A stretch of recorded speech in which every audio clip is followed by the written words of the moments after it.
On today's episode of Cornell Keynotes, we are on a virtual journey to France's Loire Valley with our guide, wine educator Cheryl Stanley from Cornell's Nolan School of Hotel Administration. Now, this is going to be an educational wine tasting experience that will hopefully pique your interest in one of France's major wine regions and the absolutely delicious and famous wines that come from there.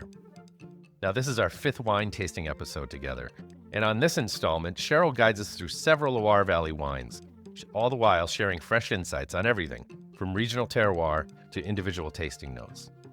You're going to learn about the unique influence of the Loire River on wine growing conditions, and you're also going to get some tips on food pairings. We're going to be discussing the aging potential of some of these wines, and also how to get good value recommendations on buying some of this wine. All the while demystifying French wine labels, which can be tricky, and the appellations associated with them. So whether you're a seasoned wino or early on in your wine journey, there's plenty to appreciate and enjoy here. Also, be sure to check out the episode notes for information about the wines of France and also the wines of the World Certificate programs that are both authored by Cheryl Stanley. And now, here's our conversation on Loire Valley wines. So Cheryl, I want to set us up a little bit. You're a wine educator. You teach classes at Cornell University, large classes. Tell us a little bit about who your students are and what kind of knowledge you impart for them. How do they apply what they've learned at Cornell University? So the Introduction to Wines course is open to the entire university, and it's a wonderful snapshot of students that might be pre-law, pre-med, business, engineering, you name it, they're in the course. Because really, my goal in that class is to give people the tools to be able to talk about wine. Whether they choose to drink it or not, that's up to them, or taste in class. But it's really just the life skills, giving them a seat at the table. You're also faculty author for several online courses and certificate programs available through eCornell and Cornell University. Tell us a little bit about who your students are there. Who should take some of these online courses? So the wines courses through eCornell are open for professionals who are looking just to refresh their knowledge, but also just the general consumer. Maybe you're going on a trip to the Loire Valley this summer and you're looking to learn more about the wines of France before heading out on your trip. This is a great place to start. So I imagine whether it's your undergrad students or your online students, there's a certain level of intimidation that comes with wine, right? We all know about this. This is a well-established thing. It's for snobs or it's inaccessible to me. What do you say to those people when they're entering either your in-person class at Cornell or your online courses? How do you address this? I say there is a wine for everyone. And yes, it can be intimidating. And we'll talk a little bit about that, especially with labels, right? And no one wants to appear stupid or not know what they're talking about. And I really approach wine with you're going on a journey and you're starting your journey, and everyone has to start from somewhere. And so just taking that first step is going to open up so many things to the world of wine. All right, let's baseline this conversation. Let's get into a little map work here. Situate the Loire Valley for us in France and its relation to some of the more well-known established regions, Bordeaux and Burgundy, for instance. So if we're looking at the map, the Loire Valley is located in northwestern France. It's kind of the southern part of the northwestern quadrant of the country. And it's located along the Loire River. We're talking, depending on where you are in the Loire Valley, 2.5 to, say, 4 hours a drive from Paris. What's going on temperature climatologically there as it relates to some of the other regions? This is kind of a little bit more of a cold climate region, yes? It is more of a cool climate because we are farther north, and we do have influence of the cool Atlantic Ocean in the far western part of the area, in Nantes with the AOCs of Muscadet and other ones there. And then the further you move inland, you have much more of a continental influence, so more changes in the diurnal temperature between highs and lows for every day. Let's talk about terroir as it relates to wine. First of all, what is terroir? Good question. I like to describe terroir as a sense of place. It is the term that the French use to truly give you a snapshot of that area. It's the soil, it's the climactic conditions, even including aspect to the sun, right? And every wine where it's from represents its place. And so there are so many different places within the Loire Valley, and it's influenced so much by that Loire River. with the Loire River starting in the Massif Central, and so in the heart and the center of France, and then flowing north and taking a left-hand turn flowing out to the Atlantic Ocean. So many people think, oh, Loire River, it's flowing in from the Atlantic. Nope, it's actually flowing out. So if you think about opportunities to extend hang time, right? Because this river, as the water warms during the growing season, here you have the ambient temperature of the vineyards can actually change. I was going to ask you, so topographically, what's going on there and how does that influence, the temperature and terroir and everything that kind of happens with that? What does it look like? Paint a picture for us. So you have the main river. You also have a lot of tributaries coming off of it. And those tributaries can, similar to the larger river, make some impacts into ambient temperature. You also have some rolling hills too, which can, again, as I was talking about, maximizing sun exposure, because in cool climates, you want that to happen. Yeah. And it's just this beautiful, it's hard to describe, but it's just such a beautiful location because you have so much agriculture there, including wineries, including history. You have the big chateau, right? Chenin and Chambord. And it's a great place to go bike riding, and just these rolling hills, and not like big hills, but just these beautiful smooth hills. And then you also have outcroppings too of limestone, which we'll be talking about a little bit later. Well, I want to ask you a little bit about that. So what kind of soil composition are we talking about in the Loire Valley? So you have different types of soil, right? Because it is a larger area. Yeah. A lot of limestone. And in Vouvray, we talk about tuffeau, which is a unique soil type. Unique type of limestone. And then in farther eastern areas, in Sancerre, we talk about Kimmeridgian chalk and this white soil, which we also see in other parts of France and even the White Cliffs of Dover. So to set us up ahead of our tasting, let's talk about the varietals that can be found in the Loire Valley. Tell us a little bit about the grapes. And I should mention that we're going to be trying 5 wines here. Let's talk a little bit about the grapes that we're going to be presenting and tasting for today. I like to break the Loire Valley into 3 buckets. Okay. I think it makes it a little bit more approachable. And in the far western area, so we're going to move from west to east, you have Muscadet. Muscadet is an area within, or kind of, it's in Nantes, but Muscadet AOC, and there's several other AOCs associated with it. When I say AOC, I mean Appellation d'Origine Contrôlée, controlled designation of origin. And then in that area, they grow melon de Bourgogne. But what is interesting is that melon de Bourgogne is also known as Muscadet in the west. And then in the central part of the Loire Valley, Anjou, Saumur, and Touraine, there we see, for white grape varieties, Chenin Blanc. That is the star of this area. For red grape varieties, it's going to be Cabernet Franc. Now, there are a lot of other grape varieties that are approved, especially for reds, but we focus on those 2 as the main ones.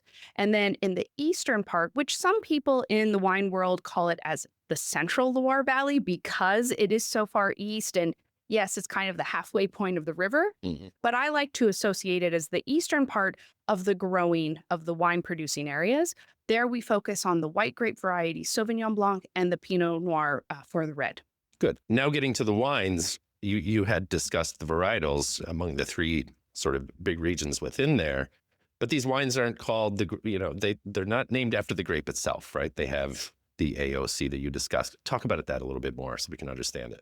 And that's what's confusing for so many wine consumers, and especially those that are starting their wine journey, because they label by place. And you don't see the grape variety on the label. You'll see Sancerre AOC or Vouvray AOC. And as a consumer, you have to know, oh, Vouvray is Chenin Blanc, Sancerre is Sauvignon Blanc. And that can be very intimidating for others. Perfect. Good. Okay, we're going to start tasting. Phenomenal. Sauvignon Blanc is huge. It's globally well known. It's grown all over the world, and it figures very prominently in wines from the Loire, as you had mentioned earlier. Talk about Sauvignon Blanc in the different forms that it can come in and what we're going to be hitting today. Well, the Eastern Loire Valley is a benchmark for the grape variety Sauvignon Blanc. And it's so well respected. It grows so well in this area because of the climatic conditions, because of the soil type. And, there's some people say, oh, Sancerre is a grape. No, Sancerre is a place. Sauvignon Blanc is the grape variety. And, Sauvignon Blanc and especially Sancerre is even so popular that it was mentioned in Emily in Paris season 1 as, oh, don't worry, Sancerre is a breakfast wine. Is it? Well, yeah. Moderation. So Sancerre is red hot right now. Yes. Elevated prices, a little bit inflated. What's going on? Why is it so? Supply and demand. I mean, pure economics. Okay. People love drinking Sancerre. White wine consumption is actually up over red wine. And we see this in all parts of the world, actually. Whites are, we can talk larger wine in general, but white wines are becoming much more popular in the market. And with Sancerre being such a benchmark, producing these fresh, high-acid wines made from Sauvignon Blanc, a grape variety that people know from New Zealand or California, or even other parts of France like Bordeaux, that it's just a great wine. So if you're looking at a bottle of Sancerre and you want an alternative, we brought one in today. What are we going to be drinking? Yes, so we are trying a Menetou Salon. Okay. And this is an AOC for Sauvignon Blanc that to me is incredible value. And it's a wonderful way, if you don't want to pay the price point for a Sancerre, to experience an Eastern Loire Valley Sauvignon Blanc. Probably save $5, $6, $7 at least on. Yes. And in terms of production, Sancerre is the largest producing AOC in the Eastern Loire Valley, but Menetou Salon, Quincy, or looks like Quincy, or even Puy-Fumé are all great alternatives to it. And with Sauvignon Blanc from the Loire Valley as well, it's not an AOC, but it's actually at the regional level. It's IGP, or Indication Géographique Protégée Val de Loire, Sauvignon Blanc, becoming more prominent in the market because of its popularity. And again, another alternative for Sancerre. Right. Another great buying tip. Okay, let's get into it. So this is a Menetou Salon, Isabelle et Pierre Crémant, 2023. This one retails for $24 compared to the, as discussed, the 35-ish priced Sancerre. So let's check this one out. And on the nose, this wine is very fresh. I smell it. I get Gala apple. And people say, oh, well, Sauvignon Blanc has this grassy minerality to it. This wine does have grassy minerality, but it also has this beautiful ripeness, this freshness in the nose. I love it quite a bit. Now, when we talk about those white, limey kind of soils, is that reflected in this? Oh, there's a lot of conversation in the world of wine about, can you actually taste minerality? We did a whole thing on this, yeah. Yes. But to me, there is this, you're licking rocks. And I don't say that in a bad way in any way, no, but it's kind of like a flintiness almost, and just such bright acidity that's lime. Like you're getting so much citrus and lime from this wine. A lot of citrus. This wine as an aperitif, right? To get your gastric juices going, thumbs up. But also just with food. This wine craves food. That's absolutely delicious. I love that one. Very good. We're going to move into Vouvray. Get moving right along. Tell us a little bit about Vouvray. We talked about it being a place. What kind of grape is it? What's the wine drinking experience? How popular is it, et cetera? So Vouvray for Chenin Blanc AOCs in the central part of the Loire Valley is the largest AOC for Chenin Blanc. And what is unique about Vouvray is there's certain terminology that you will see on a label, such as sec, meaning dry, demi-sec, meaning half dry, milieu, which is a little bit more sweet. But then you can also see labels that just say Vouvray AOC. And this wine comes in so many different styles. Well, should we taste it? I think we should. Okay. Let me ask you before we go, what's the alcohol percentage in this? Residual sugar kind of situation. And maybe you can tell us a little bit about that. Well, the alcohol's usually 12.5 to 13.5% alcohol, right? There are some producers that choose not to use the dryness levels on their wines. So you have to know a little bit more about the producer and the style of wine that they make. Okay. Right. So this particular producer is Champalou.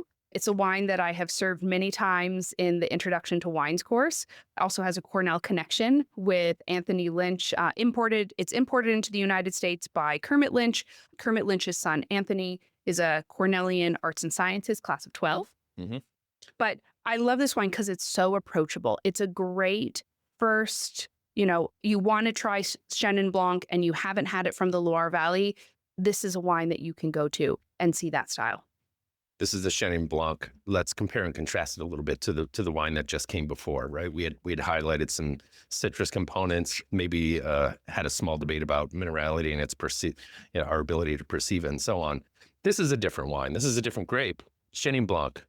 It is. And the Manitou Salon with the Sauvignon Blanc, very linear acidity. Like it went into the mouth and just kind of zipped right through. Whereas when this Chenin Blanc comes onto the palate and comes in the mouth, it's so much rounder, right? The texture is very different. And instead of being that searing lime, you have more apples, you have pears, a little bit more flower to the wine, a floral component. And, whenever I drink Vouvray, we talked about the soil in the Loire Valley, this tuffeau soil that is so famous in Vouvray. I mean, people have actually built homes into the soil and have the vines growing on as the roof. But that's where they cellar their wines. And it has this wet stone. I don't want to say musty because we associate musty as being a wine fault, but it has this wet stone-like character to it, different than the flinty. Yes. Flintiness in the Sauvignon Blanc. So if we're thinking about big picture, we're thinking about the Loire Valley. Chenin Blanc can come in many forms. Because it's so prominent, it can really swing from dry to sweet, kind of like you mentioned. So are there any other types of Chenin Blancs, any other appellations that we should be kind of heads up for? So you can also get sparkling. Yes. So Chenin Blanc is the approved grape variety in several AOCs for sparkling wines. Got it. And other AOCs, I love to do a comparison of Sauvignon to Vouvray. Sauvignon, primarily in the market are going to be bone dry styles, and it's a different expression to this. You can also find Chenin Blanc that have had botrytis, which is that noble rot, because you have the misty mornings from those tributaries and then the dry, breezy afternoons. So it's the perfect location for that noble rot development. So you can get the very, very sweet style of wines. And you can even see late harvest wines as well. Can we dive into noble rot? We didn't really it's not in our script, but talk about it a little bit. Botrytis, what are these things? And how do not only vineyard managers concern themselves with it, but how do we think about it as consumers? Well, why is it noble? Because it's this rot, right? Before it's gone black rot, bad. And this is approaching harvest time. Approaching phenomenon. harvest time, okay. yes. Yeah. And so the grapes have ripened, right? And I was describing the misty mornings, right? So you need that moisture in the vineyards. And then in the afternoon, the breeze comes in, these light winds, and the light winds kind of stop the development because it can go from noble rot to black rot really quickly. Yeah. And you don't want that to happen because then the grapes are going to be thrown out. One thing about noble rot is, depending on the producer, right? Depending on the rules of the location as well, you can do multiple passes. So they will pick berry by berry. So sometimes 7 passes through a vineyard, going through and just picking the individual grapes themselves and not a full bunch. And that's why wines that have been impacted by noble rot, like the famous wines of Sauterne, right, that we associate with it, also in Austria and Germany and even some parts in the United States as well, this noble rot wines can be very expensive. Now, there are some parts of the world that don't like noble rot. They get it, but they don't like it. So it's also how do you manage it within the vineyard? And that's a reminder of how labor intensive this whole thing is and how it ultimately will influence the price of some of these wines that are produced. Just takes a tremendous amount of effort. So we started talking about bubbles. You and I set out to do a couple things. We wanted to feature a sparkling wine here, and we also wanted to hit a rosé. So we've done both. Now, I should mention that the most popular, you told me before showtime, Crémant de Loire is a very famous sparkling bubbly wine. Tell us about it. What's it made out of? Crémant de Loire. So Crémant de insert region, yes, I like to call it. Yep. is sparkling wine made in the traditional method using the indigenous grapes of the area. So we're talking about Loire Valley. So we could see Chenin Blanc, Pinot Noir, Cabernet Franc being blended into the sparkling wine. The wines are made using the traditional method. So secondary fermentation occurs in this physical bottle that you're purchasing at the wine store or enjoying in the restaurant. And the wines are aged on the lees during that secondary fermentation for a minimum of 9 months. Perfect. Good. I should mention, actually, because what we're doing here is tasting something that's kind of analogous or adjacent to a Rosé d'Anjou, right? Which is a very popular rosé, sparkling rosé. Again, further plot twist. That's not what we're going with today. We've got a different grape featured in our rosé. What are we drinking? So we have Grolieu. Yeah. Grolleau. Got it. And Grolieu is a grape variety that used to be very popular in the Loire Valley just to make easy drinking rosés. Was this decades ago, 100 years ago? Do we know? I would say decades to pre-phylloxera. Yeah. We have to think that phylloxera really changed people's planting, right? Because they were looking for what can they sell. And this was a devastating historical event. Can you tell us a little, like a one sentence kind of thing? Phylloxera is a root-eating louse that came from the Americas to Europe and killed vineyards. Killed the whole deal. Yeah. Okay, good. So getting back to this one, so we're drinking Grolieu Noir. Yes. Okay.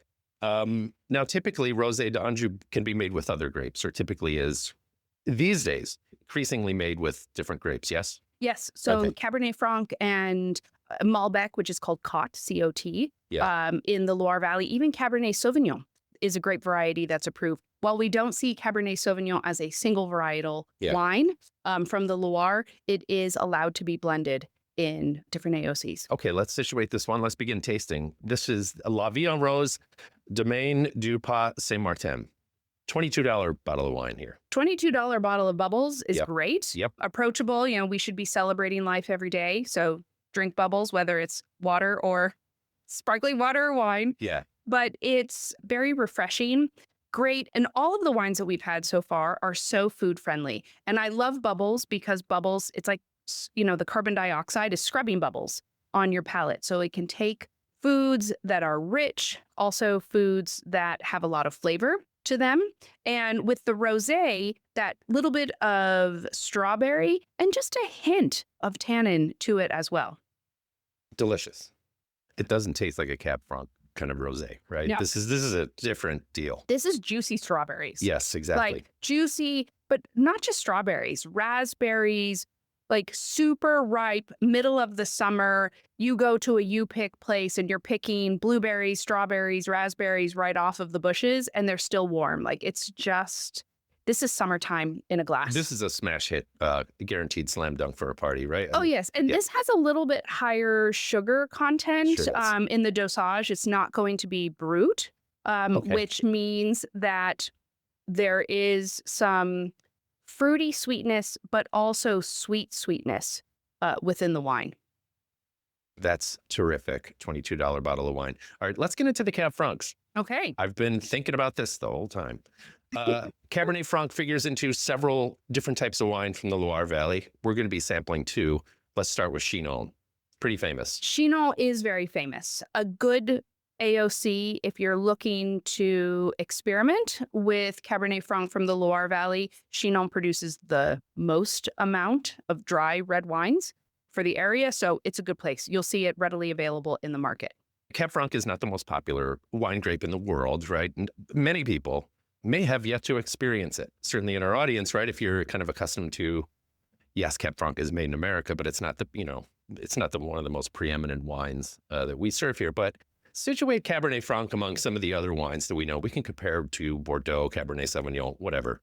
What kind of wine are we looking at here? You can see through it. Mm-hmm. So there's that. You bring up a really good point. What? Is that people might not be familiar with Cabernet Franc, but they've had it before. Sure have. Where? And it falls under the Bordeaux family of grape varieties, right? And in that Bordeaux family, Cabernet Sauvignon, Merlot, Cabernet Franc, Petit Verdot, Malbec, and Carmenere for the reds, Sauvignon Blanc and Semillon for the whites, and Muscadet. We'll throw that in there too. Okay. So if someone gets a Bordeaux style blend, or if they're in Bordeaux and they're drinking a red Bordeaux, there is a high probability, especially for wines from the right bank, that they're drinking a wine with Cabernet Franc blended in. Because Cabernet Franc gives that wine a little bit brighter acidity to it. And in the United States, beautiful Cabernet Franc being produced in the Finger Lakes, as well as on the North Fork of Long Island. And you'll see it too being produced in California, even Oregon and Washington. I was just going to ask, a little bit cooler climates, right? Seems Yes. like a natural fit And there. it's such a perfect grape variety for climates that have climatic conditions, that it's not sunny every day. Yeah. Where it can handle a colder winter, it can handle temperature fluctuations during the summertime. And what we've seen with climate change is historically people said, oh, I don't like to drink Cabernet Franc because it's a green machine, right? You get that pyrazine, that fermented green bell pepper juice, where it's like, oh, no, that's not existing in the world of wine anymore because climate change. But also people are, the growers of the grape variety are much more familiar with what they can do, whether it's leaf pulling to maximize sun exposure in off years where they need to do that. There's so much more knowledge about growing Cabernet Franc for wine. My recent exposure to it has told me that it can really benefit from some aging. Yes. 5 to 10 years changes that green pepper thing quite a bit. In addition to the other characteristics, can you tell me a little bit about the dryness, the tannic properties of it? How might it compare to some of the other wines that we might be familiar with? What does Cab Franc offer that maybe we haven't experienced before? What's unique about it? So Cabernet Franc is, if we're specifically talking about it in relationship to the Loire Valley, Sure. You have acid and you have tannin. Yep. And it's that beautiful balance between the two where one is not overpowering another. They are in line with each other. So as you're tasting it, you're being hit with that textural characteristic of the tannin on the palate, the drying sensation, and then you're salivating on the back end. And it's in perfect alignment because there's other grape varieties, right, that you would try that has higher tannin than acid. So you're left with the tannin. But this wine is just perfectly in balance. One thing I enjoy about Cabernet Franc is it has the opportunity to pair with some of those foods that you're like, I don't know what to enjoy it with, like asparagus. Asparagus and hollandaise and a good Cabernet Franc from the Loire Valley, or white asparagus, because we are in asparagus season. We are. Just gorgeous. Absolutely beautiful. Okay, let's get into this one. Let's taste this Chinon. This is $32. This is a Philippe Allier, prominent producer, pretty well known. Well known on the market. Okay. Yeah. How many players are there in this game? How many different Chinons are there? Oh, If you had to speculate or ballpark it.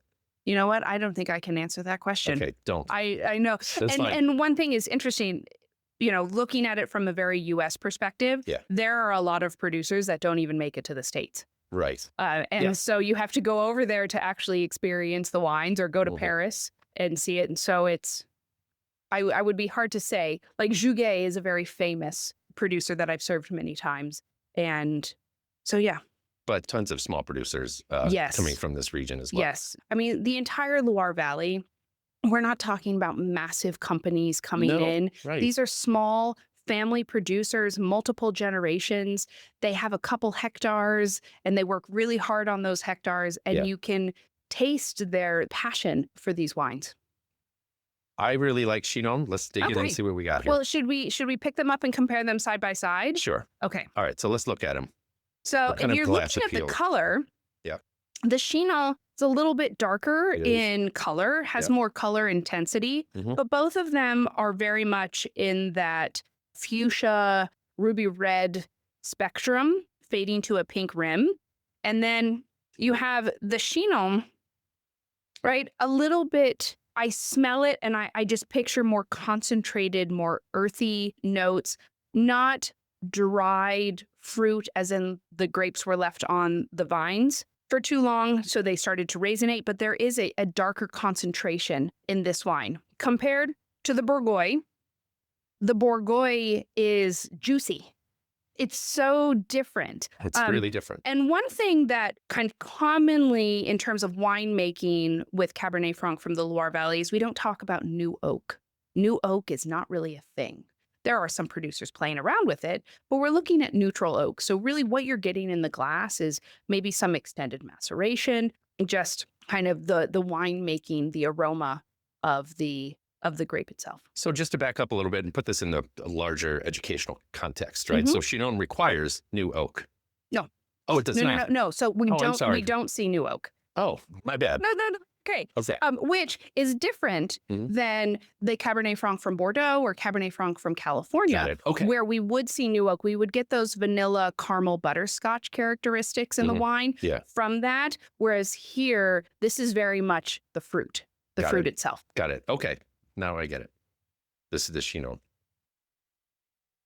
So you drank it. What do you like about it? What attracts you? And this is what's exciting is just talk about it from the heart. You know, I think you zoned in on something that it downplays the fruitiness kind of thing, right? So if we were to get into other language to describe it, I've heard things like forest floor, things along those lines. It's dark, it's deep, it's quite dry, pretty astringent, right? Like that's seriously going on.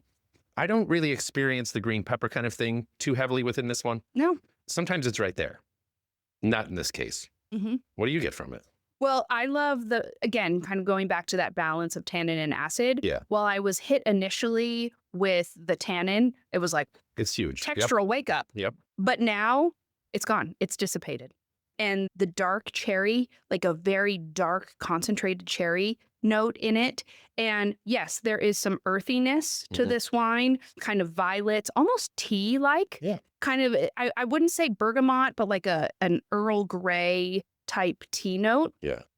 But it just has such beautiful balance to it. That's a really cool wine. And, you know, experiencing the nose of these two side by side, very different wines. So it'll be interesting to see what we taste in the second one. Yes. Let's give it a shot. The Go ahead. second one is Bourgogne. And there are, you know, you can experience differences going from AOC to AOC. But you can also find so many differences amongst producers within the different AOCs. We have in the Loire Valley, there are many producers who like to categorize their wines as natural wines. So you can find some that have a little bit of Brettanomyces on them. And, you know, so you can do some research beforehand. Tell us about Brett and Brettanomyces and what this means. Brettanomyces is a bacteria that we commonly associate with some types of beers and in some wines. It can be considered a fault, but it can also be considered pleasurable by different producers and different people. So sometimes we experience that in natural wine, right? Funky Town USA kind of stuff, right? Yes. Is that what is the main ingredient for that kind of thing? Yes. Brettanomyces would be considered part of, and you know, there are clean natural wines as well, right? Natural wines, there is no written definition to them, but there are producers within different Loire Valley Cabernet Franc AOCs that do produce some wines with Brett and Sweaty Horse. Okay, Sweaty Horse. There you Sweaty go. Horse, Barnyard, etc. Or Band-Aid. Like Band-Aid. the adhesive bandage back in the days when they were rubber and you smelled them open the metal box. Totally fine with that. I still have one of those metal boxes because it smell. You can get it in wines. Okay, so a little context. The Chinon was retails for around 32 here in Ithaca. The Bourgogne is 22, right? But so considerably cheaper, same, generally, for the most part, similar wine. Similar wine, but the Bourgogne is just juicy. It is juicy fruit, where the tannin does not hit you up front. No. And while it is very well balanced, the tannin is less. The acid is not perceived as high, right? Because you don't have that come in and then have the acid cleanse away. Whereas this, it just kind of moves as one unit, which is beautiful. You know, looking at these two wines, I would definitely age the Chinon. As you mentioned, like they can use age. This one, this specific Chinon would be beautiful in 5 years, right? That tannin would soften out. But still have the lift from the acidity when you enjoy it. Whereas this Bourgogne, this particular producer, this style of winemaking from this producer, I would say drink it now. You could even put a little chill on it for summertime. I would too. So let's talk about the relative fruitiness of the Bourgogne versus the Chinon. Different experience, not as stark, less ripe or less even dried fruit kind of thing going on. How do you talk about the This is like a dark cherry. The Chinon is a very much dark cherry. That's why immediately an image that popped into my head was like dark kind of essence colors. Like it looks. Whereas this one was Yes.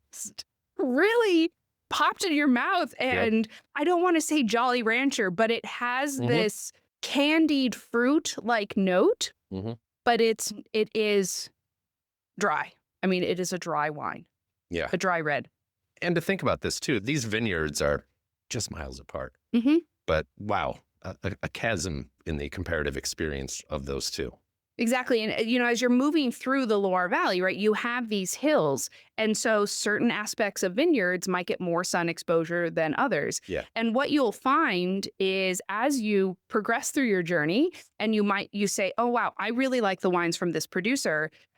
A producer can produce multiple wines from the same AOC. So look for terminology on the label that might indicate the soil, right? Or the name of this blend or cuvee that they have, because 100% of their vineyards are in the AOC. So they can't call it something else. So it would be Chinon AOC and then kind of a something special, right? That differentiates this one Chinon from the same producer from another within that same producer. In your courses, there's a tasting component. How does it play out? What is the experience like for the student? What would the student experience be like for what we've just done here? In the Introduction to Wines course, they would only be getting one Cabernet Franc. So I would talk about the different styles that are produced. Sometimes I've done a rosé Chinon compared to a red Chinon by the same producer, so they can experience that. But within the eCornell courses, especially in the experiencing, the second course of each country, there the students are actually selecting wines that they will then share with others and describe and talk about, and even practice some food and wine pairing as well. So these people are in a cohort, right? Sharing experiences and notes, which has got to be, well, I've done it. I've taken some of these online courses. That's a huge part of the course. And I'm sure, well, you're the instructor in person. This isn't always common, right? Somebody that's usually a faculty author. You're right there with all of your students, or at least you launch.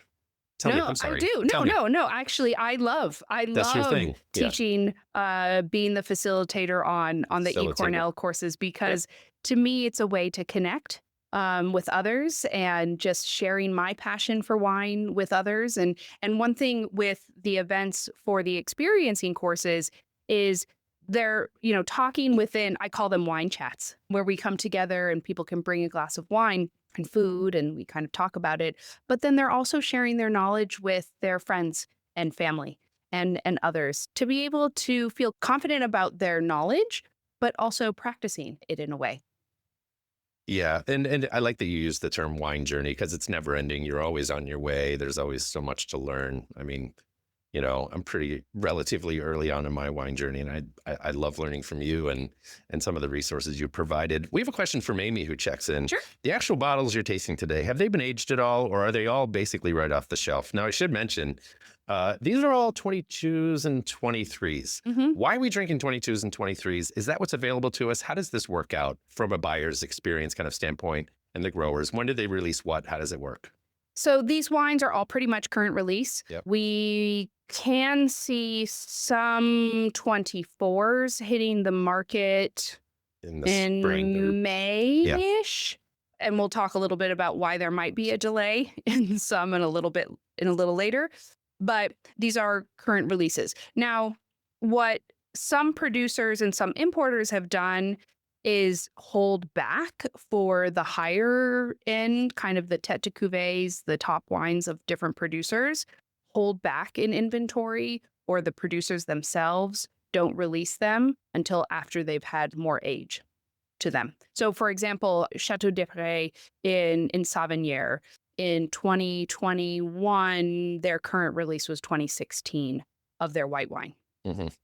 Right. Oh, let's talk about the whites. We didn't talk about the aging or cellar potential of any of those. What do you do with those two, the Chenin Blanc and the Sauvignon Blanc? Well, this is where it comes into different producers having different wines within their production. The entry-level wines like we're tasting today, You could drink those now. You could drink them in 3 years. Okay. They're much more meant to be consumed young. But with that said, there are other wines produced like the sweet wines, maybe some of the higher end, right, within the portfolio of the producer definitely have ability to age. Okay, let's talk big picture industry kind of stuff. Are there misconceptions about Loire Valley wines that you'd like to dispel or smash through? That Vouvray and Chenin Blancs are always sweet. Yeah. No, they're not always sweet. And they come in so many different styles. You might pick up a bottle and say, oh, this wine is sweet. Well, okay, so you just happen to pick up that one. Don't write off Chenin Blanc just for that one wine that you tried. Definitely try palate mileage. And I love the Sancerre is a great variety, but it is Sauvignon Blanc. We talked about, before we got going here, how to get a handle on this. This region has a vast array of wines and appellations and grape varietals going on. Any tips on how to get started and how to get your head around all this? I mean, we've hit some of the classic hits here, but what would be good entry level wines to start trying? What would you recommend? Where do you take off? You just got to start. You have to put your toe, dip your toe in the pool and just dive right in. Yeah. Starting off with Vouvray for Chenin Blanc because it is the most widely produced. So that means you can find many different producers in the markets at different price points. So depending on what you want to pay for the bottle, there is going to be a wine for you. And starting off with Chinon for Cabernet Franc. Now, for the Eastern Loire Valley, because of the popularity of Sancerre, looking at some of those other AOCs, like Manitou Salon that we had here, perfect. I mean, that's the AOC that I served in wines class this semester. And looking at, I mentioned that IGP Val de Loire for Sauvignon Blanc as well. And there, at that level, at the IGP level, you will see Sauvignon Blanc oftentimes on the label. They're allowed to list the grape variety if there's a minimum of 85%. I want to get into cost a little bit because we were reflecting on our 4 previous wine tastings together, and we had wines from $7 up to $55, right? All of these are within the 20 or 30 range. Any bargains, any good deals to be had? Presumably you'd have to get into the IGP level, not AOC level wines. Tell me more. Yeah, or some of the smaller AOCs, in a way, like Bourgogne, that we had tried. Now, I do have to say there are some Chinon producers that are less expensive. And if you'd like to try another example of a high acid white wine, Muscadet, which we didn't really talk about, but that's in the far western part of the region of the larger valley, Loire Valley, they're, those $18 to $22 per bottle. But it is its own grape, though. So that's different than the wines that we tried. Amy just hits up with a follow-up, but along those lines, are there particular years that are outstanding for the region? Any years that jump out at us within the last 5 or 10? 2015-ish was good for, or somewhere around there, right? The mid-teens? The mid-teens, 2023 was good. I'm trying to think. With the craziness of climate change and the heat spikes, right? It might have been warm in the summertime, but 2020, you also had some hail and moisture issues. Well, we'll say 2019, right? That first time of like, whoa, it's super hot here.